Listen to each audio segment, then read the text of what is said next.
दोस्तों नमस्कार, स्वागत है आपका अपने चैनल हिंदी साहित्य ज्ञान धारा चैनल पर। कवियों की सीरीज के आगे हम कर रहे हैं विद्यापति। पीछे की 2 वीडियो में हमने किया था पृथ्वीराज रासो और अमीर खुसरो की पहलिया और मुकरिया, उनके बारे में सारा जीवन परिचय किया था।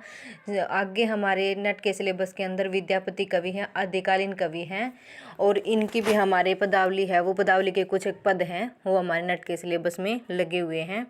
तो हमारे तीनों की हमने रचनाएं वगैरह हैं, उनका जीवन परिचय वो तो कर लिया, लेकिन इनकी जो विधाएं लगी हुई है हमारे इसके सिलेबस में वो भी हमें एक बार जरूर देखनी है, ताकि उनसे भी क्वेश्चन बनते हैं कि उनका सरलार्थ पूछ लिया जाता है, भावार्थ पूछ लिया जाता है, उनमें से कुछ एक वर्ड दे के पूछ लिया जाए कि इसका अर्थ क्या है। तो हमें एक बार तो जरूर देख लेनी चाहिए इनको, ताकि हम क्वेश्चन का आंसर दे सकें। आगे की सीरीज़ के अंदर है, मैं कवियों की सीरीज़ के अंदर है विद्यापति हैं, जो कि इम्पोर्टेंट कवि है और हर बार इसमें से 1-2 क्वेश्चन जरूर बनता है हमारे। तो इसके अंदर देख लेते हैं। विद्यापति का जीवन परिचय है और इनमें अंदर जन्म है विद्यापति का 1380। दोस्तों जो आदिकालीन कवि है हमारे तीनों चारों जो हमारे इसके सिलेबस में लगे हैं, उनके जन्म है, उनके बारे में बिल्कुल परफेक्ट नहीं कहा जा सकता कि ये उनका जन्म डेट है। तो इसके आगे पीछे हो सकता है। इनका कवि विद्यापति का कभी कभी 360 भी मिलता है, 365 भी मिलता है, 1365 भी मिलता है और 1380 भी मिलता है। तो कहीं के आगे पीछे हो जाते हैं। और अगर सती पूछा जाए तो 14वीं सती हो जाएगा। इनकी रचनाएं भी हैं, वो कीर्तिलता है, कीर्ति पताका है, वो भी 14वीं सदी की मानी जाती हैं। आगे इनका स्थान है, जन्म स्थान है वो बीसपी गांव है। क्या है, कौन सा है, बीसपी गांव है और दरभंगा जिला है। और जरेल पर क्या है, जरेल परगना वो है इनका बिस्पी गांव दरभंगा जिले के जरेल परगना में, दरभंगा जिले के जरेल परगना है, ये परगना इंपॉर्टेंट है, बिस्पी गांव इंपॉर्टेंट है, ये देख लेना है एक बार। पिता है इनके गणपति ठाकुर। क्या है, पिता का नाम है गणपति ठाकुर। इनके पुत्र का भी नाम भी पीछे ठाकुर लगा हुआ, चस्पति ठाकुर है।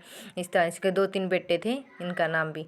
आगे है इनके गुरु का नाम इंपॉर्टेंट है, ये गुरु का नाम पंडित हरि मिश्र, बहुत बार पूछा जाता है परीक्षा में, पंडित हरि मिश्र। इनके ग्रंथ है वो 14 ग्रंथ माने जाते हैं। कितने हैं, 14 ग्रंथ।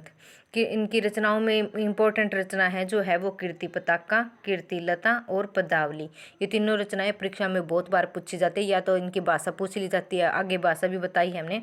कीर्ति पताका है वो है अवध भाषा में और अप्राप्य है। इसकी ये बिल्कुल सूचना मात्र है, इसका कुछ भी प्रमाणिक तथ्य नहीं मिलता। आगे है कीर्तिलता, जो कि अवध भाषा में ही है। दोनों है, कीर्तिलता और कीर्ति पताका है वो दोनों किस भाषा में है, कि इनमें ये है अवध भाषा में है।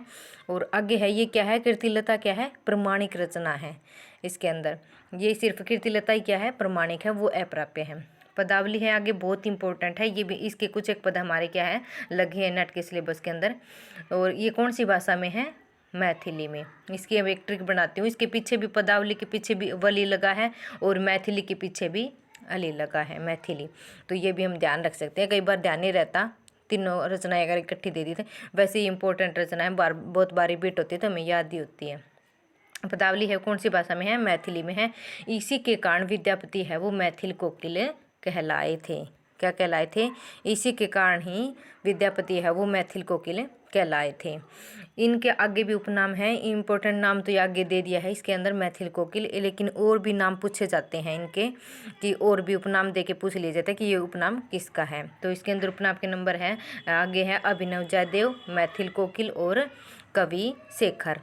क्या उपाधि दी जाती है इनको, अभिनव जयदेव की, मैथिल कोकिल की और कवि शेखर की।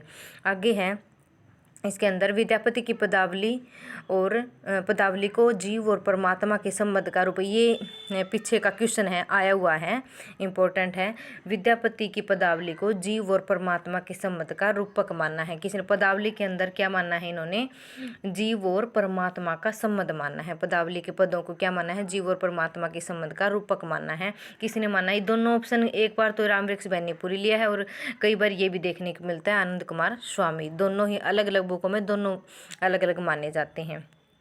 आगे है पुरुष परीक्षा है विद्यापति की रचनाओं के अंदर, और ये भी क्वेश्चन पूछा गया है कि पुरुष परीक्षा किसकी रचना है, तो विद्यापति की रचना है। मैंने जैसे पीछे PYQ निकले हैं उसी के आधार पे ही हमने क्या बनाए हैं, सारे जीवन परिचय तैयार किए हैं, उनकी रचनाओं को वैसे ही शामिल किया जैसे जैसे उनके क्वेश्चन मिले हैं। राम वृक्ष बेनीपुरी के अनुसार है, ये भी क्वेश्चन बना है एक बार कि राम वृक्ष बेनीपुरी के अनुसार विद्यापति की रचना है वो अनुक्रम में लगाइए, तो वैसे ही लगा रखी है। देखो 2017 में रिपीट हुआ है, तो कीर्ति लता पहले आएगी, फिर भू परिक्रमा, पुरुष परीक्षा और कीर्ति लता। आगे है 14वीं-15वीं शताब्दी के हिंदुओं, मुसलमानों और सामंतों, शहरों, सेना के सिपाहियों और लड़ाइयों का जीवंत और यथार्थ वर्णन किस रचना में हुई, ये पूछा गया है कि 14वीं-15वीं शताब्दी के अंदर हिंदुओं, मुसलमानों और सामंती शहरों और सेना के बीच में लड़ाई का जीवंत चित्रण किसमें हुआ है, तो ये बताया गया था कीर्तिलता के अंदर, 2017 में आया हुआ क्वेश्चन है। आगे है प्रकरण 4 के अंदर क्या है, प्रकरण 4 के अंदर हिंदी साहित्य का इतिहास शुक्ल ने विद्यापति को फुटकल साहित्य के अंदर माना है। क्या कहाँ पे है, हमारे आदिकाल के अंदर 4 प्रकरण शामिल किए हैं। जब शुक्ल ने अपना इतिहास लिखा, हिंदी साहित्य का इतिहास, उसके अंदर 4 प्रकरण शामिल किए हैं। तो चौथे प्रकरण के अंदर फुटकल रचनाएं आती है, और फुटकल रचनाओं में आते हैं अमीर खुसरो और विद्यापति दोनों।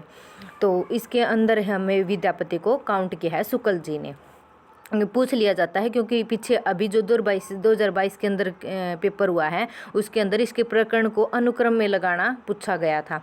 तो हमें अभी ये भी देखना पड़ेगा कि शुक्ल ने कितने प्रकरणों में बांटा है सभी कालों को, और कौन से प्रकरण का क्या क्या नाम है। क्या पता आगे ये पूछ ले कि इसमें से प्रकरण का नाम क्या है, पहले का प्रकरण का नाम क्या है। पहले तो एक बार रिपीट हुआ था कि इसके प्रकरण की लाइन ली हुई थी और ये पूछा था कि ये लाइनें कौन से प्रकरण के अंदर है। तो अब की बार ये पूछा था कि इनके प्रकरण जो इन्होंने वो उनका अनुक्रम सेट करना था।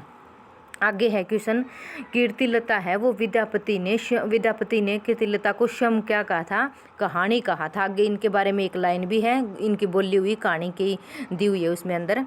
तो ये कीर्तिलता पूछा जाता है, ये भी इम्पोर्टेंट है कि विद्यापति ने शम कहानी को क्या कहा था, कहानी को किसने यूज किया था, तो कीर्तिलता के अंदर यूज किया था। आगे है इसकी रचना भृंग भृंगी संवाद में है, किसमें है, भृंग भृंगी। आप पीछे हमने पृथ्वीराज रासो को सुख सुखी संवाद में किया था, और ये है भृंग भृंगी संवाद में। और किसके अंदर है भृंग भृंगी संवाद, कीर्तिलता के अंदर। पूछा जाता है कि कौन सी रचना के अंदर है, तो भृंग भृंगी संवाद है वो कीर्तिलता के अंदर है। इसमें कीर्ति सिंह का वर्णन है कीर्तिलता के अंदर। कीर्तिलता के अंदर क्या है, कीर्ति सिंह का वर्णन है। आगे है कीर्ति पताका। कीर्ति पताका हमने पीछे की है कि ये क्या है, अप्राप्त है और ना ये प्रमाणिक है। तो इसमें राजा शिव सिंह की प्रस्तुति है, यानी कि इसमें राजा शिव सिंह की प्रशंसा की हुई है। ट्रिक है, हमने ये ट्रिक बनाई थी कि ध्यान नहीं रहता कि कौन सी किसके अंदर कौन से राजा का वर्णन है, तो उसके अंदर तो आगे भी आ जाएगा। और कीर्ति पताके के अंदर क्या है, शिव की पताका यानी शिव सिंह की प्रशस्ति गान है, तो हमें याद रह जाता है कि शिव की पताका। आगे है अवट का अर्थ है, जो कीर्ति पताका और कीर्तिलता के अंदर भाषा यूज हुई है अवट है, उसका अर्थ बताया है कि उसका अर्थ क्या है, मैथिली युक्त विकसित अपभ्रंश भाषा। क्या बताया है, मैथिली युक्त अपभ्रंश भाषा। इनके संस्कृत भाषा के ग्रंथ हैं, इनके पूरे ग्रंथ हमने पीछे पढ़े हैं कि 14 ग्रंथ हैं, तो 14 ग्रंथ के अंदर हमारे सारे इसमें काउंट हो जाएंगे। संस्कृत भाषा के अंदर हैं ये सारे, कौन से हैं, ये एक तो है इसके अंदर शैव सर्वसार, गंगा वाक्यावली, दुर्गा भक्त तरंगिणी, भू परिक्रमा, दान वाक्यावली, पुरुष परीक्षा, ये देखो इसमें पूछी गई है, विभाग सार, लिखनावली, गया पतलक, वर्णकृत्य, ये एक साथ में है गया पतलक वर्णकृत्य। आगे है इनकी मैथिली, ये भी इम्पोर्टेंट है, पदावली है वो मैथिली के अंदर ऊपर दी हुई है संस्कृत भाषा में, अब बताई है मैथिली भाषा के अंदर पदावली है और गोरख विजय नाटक है। क्या है, एक है पदावली है और गोरख विजय नाटक है। आगे है अवट के अंदर है कीर्तिलता और कीर्ति पताका, हमने पीछे पढ़ ली है। तो ये तो चारों तो बहुत ही इम्पोर्टेंट है, जो मैथिली वाली है और अवट भाषा वाली है वो बहुत ही इम्पोर्टेंट है। अच्छा, आगे बताया है कि पदावली के अंदर क्या क्या यूज किया गया है और क्या क्या लाइनें आई हैं जो पीछे पेपरों के अंदर आई हुई है। बड़ कौशल तू राधे किन्नल कन्हाई लोचन आंधे आधे, ये लाइन हमारे मैचेट के अंदर पूछी गई है और पदावली की लाइन है, इम्पोर्टेंट लाइनें है ये। आगे है वह संधि, जो अभी 2022 का देखो लिखा है PYQ 2022 का जो पेपर हुआ है उसके अंदर विद्यापति के पूछा था कि शुक्ल के अनुसार विद्यापति के हमारे कौन से ऑप्शन सही है। तो इसमें से एक दिया था वह संधि और एक दिया था अनमेल विवाह का वर्णन। तो विद्यापति ने ये दोनों यूज किए हैं। वह संधि का वो बहुत इंपॉर्टेंट ऑप्शन है, ये वह संधि है वो इन्होंने यूज की है इसके अंदर, कीर्तिलता के अंदर, पदावली के अंदर सॉरी। तो ये हमें दोनों इंपॉर्टेंट याद करने हैं। आगे है आध्यात्मिक रंग के चश्मे आजकल बहुत सस्ते हो गए। ये वाले कथन है वो शुक्ल ने कहे हैं पदावली के विद्यापति की पदावली के लिए। आगे है विद्यापति, बहुत इंपॉर्टेंट कोटेशन है ये भी। विद्यापति को हिंदी में कृष्ण गीत परंपरा का प्रवर्तक माना जाता है। क्या कहा जाता है कि विद्यापति को सबसे पहले हिंदी में कृष्ण गीत परंपरा स्टार्ट की थी विद्यापति ने। आगे रामचंद्र शुक्ल ने इन्हें श्रृंगारी कवि माना है। अलग अलग मानते हैं, कोई श्रृंगारी कवि मानता है, जाति के आगे भी दिए हुए हैं, श्रृंगारी कवि है, भक्त कवि है, ऐसे ही सबने अलग अलग मानना है। तो रामचंद्र शुक्ल ने इन्हें क्या माना है, श्रृंगारी कवि मानना है। बच्चन सिंह ने क्या माना है, जातीय कवि बोला है। बच्चन सिंह ने विद्यापति को जातीय कवि बोला है। निराला ने बोला है कि पदावली के पदों को नागिन की लहर का है। पदावली के जो पद है विद्यापति के उसको निराला ने क्या कहा है, नागिन की लहर। आगे है इनका संबंध शैव संप्रदाय से था। क्या था, शैव संप्रदाय से था। हजारी प्रसाद द्विवेदी के अनुसार श्रृंगार रस के सिद्धवाक कवि कहा जाता है। हजारी प्रसाद द्विवेदी ने विद्यापति को क्या कहा है, श्रृंगार रस के सिद्धवाक कवि। शुक्ल ने कहा है विद्यापति को कृष्ण भक्तों की परंपरा में न समझना चाहिए। ये तो इनको श्रृंगारिक मानते थे न कि भक्त कवि।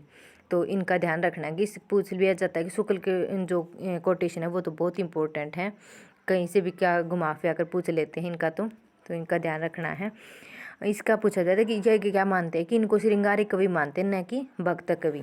तो इन्होंने लिख दिया कि विद्यापति को कृष्ण भक्तों की परंपरा में न समझना चाहिए। आगे है कीर्तिलता से जो कथन पूछे गए हैं वो शामिल किए हैं।